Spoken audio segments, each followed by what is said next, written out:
गंगा, अब तुम्हारी बारी। कहो, क्या वादा करोगी मेरे बेटे से?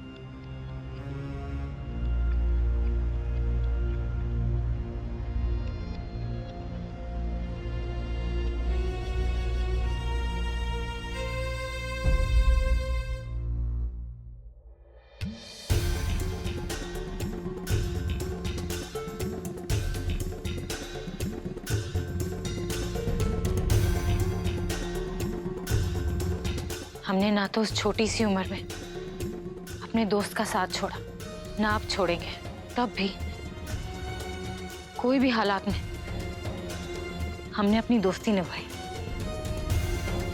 आगे भी निभाएंगे।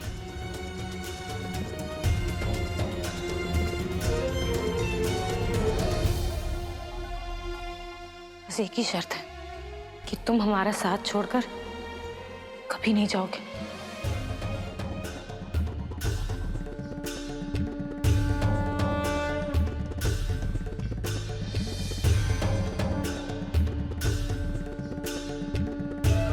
सागर, सोच क्या रहे हो? जवाब दो गंगा को।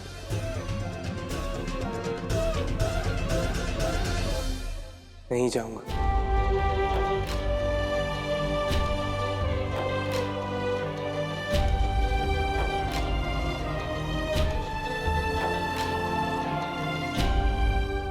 अब हम चूल्हे पे कुछ चढ़ा कर आए थे।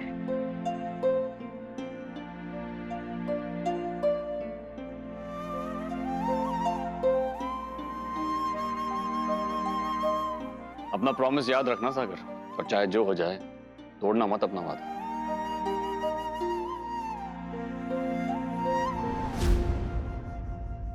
जब तूने अचानक से शादी के लिए हाँ कह दिया, तभी समझ गया था मैं कि तू ये सब पापा के लिए कर रही है।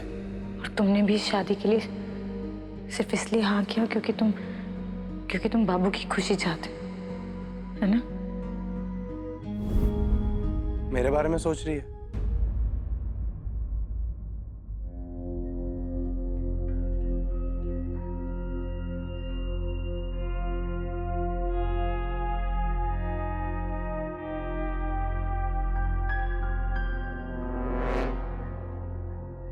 शेरवानी किसके लिए? मेरे लिए या पापा के लिए? बाबू के लिए। सॉरी, बस यही कहने आया था मैं। तो जो भी प्रॉमिसेस किए वो सिर्फ पापा की खुशी के लिए कहना पड़ा, लेकिन इसका ये मतलब नहीं है कि जो मैंने कहा वो मैं करना नहीं चाहता हूँ। ऑफ कोर्स करना चाहता हूँ, लेकिन मेरे चाहने से क्या होता है?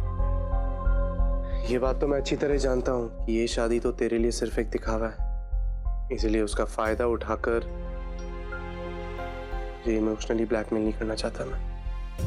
ये बेकार की बात नहीं है। अम्मा जी, तुम क्यों परेशान होती हो? कुछ नहीं होगा। ये जो हो रहा है बहुत गड़बड़ है। अभी पंडित जी क्या कह रहे थे नीचे कि अगर यज्ञ में विघ्न हुआ तो सब कुछ खत्म हो जाएगा, बर्बाद हो जाएगा, सर्वनाश हो जाएगा। अब तो जैसे घूंघट वाली माता की मर्जी, आप तो बस प्रार्थना कीजिए कि माता का प्रकोप आप पर ना निकले। मैं ऐसा नहीं होने दूंगी। घूंघट वाली माता वही कुछ निवारण करेंगी। उनके पैरों में मैं गिर जाऊंगी, माफी मांगूंगी उनसे। बस घूंघट वाली माँ ही कोई उपाय बता सकती है। घूंघट वाली माता का जादू तो उतर ही नहीं रहा है अम्मा जी के सर से। तो हमारी चाल कामयाब हो रही है यश। कैसे थर थर कांप रही है बुढ़िया। अब भी भागकर जाएगी घूंघट वाली माता के शरण में। बाहर कोई आपके बारे में पूछ रहा है। वैसे तो आ रहा हूँ मैं। क्या मेहंदी में तेल डालना? ये सब मैं कर दूंगी, आप जाके देख आइए। कहीं कोई जरूरी बात तो नहीं? कमाल है, कौन हो सकता है?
आप सबसे रिक्वेस्ट है कि इसे अपने फैमिली मेंबर के रूप में स्वीकार करें।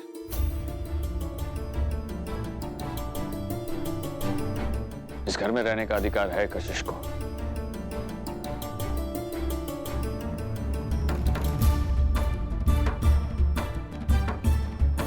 तुम दोनों को भी इसे एक्सेप्ट करना चाहिए। बोलो, करोगे?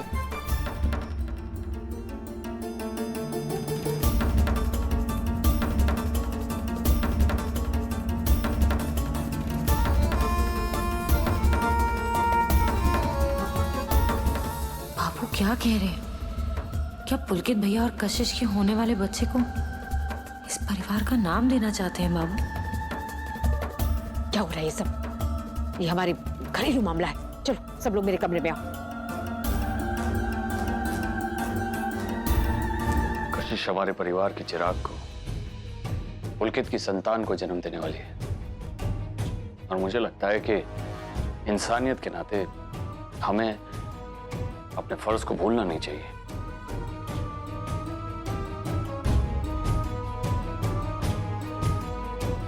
कशिश भी कुछ कहना चाहती है। एक मासूम से बच्चे को इस दुनिया में आने से रोकने का पाप मैं नहीं करना चाहती। मैं इसे जन्म देना चाहती हूँ। उसके बाद मैं यहाँ से आप सबसे दूर चली जाऊंगी। बच्चा यहीं रहेगा जहां उसे होना चाहिए।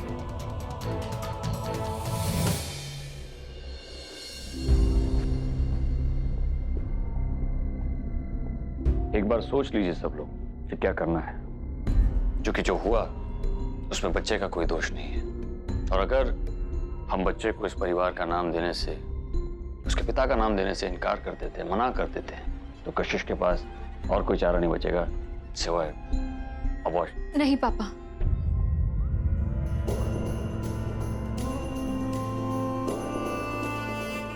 आखिर ये बच्चा पुलकित का भी अंश है और किसी भी बच्चे को इस दुनिया में आने से रोकना या फिर जिंदगी भर के लिए लावारिस का नाम देना गलत होगा। इसलिए इस बच्चे के पैदा होने तक कशिश यहाँ रह सकती है।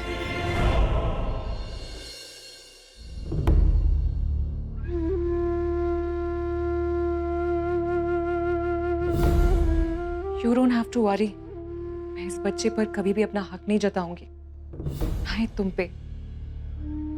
मैं सब संभालूंगी। लेकिन होगा कब? आज रात को।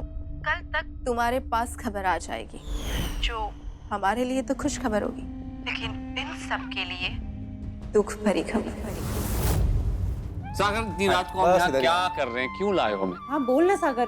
बस ये समझ लीजिए कि आज पापा आपका एक सपना पूरा करने वाला है। Just wait and watch.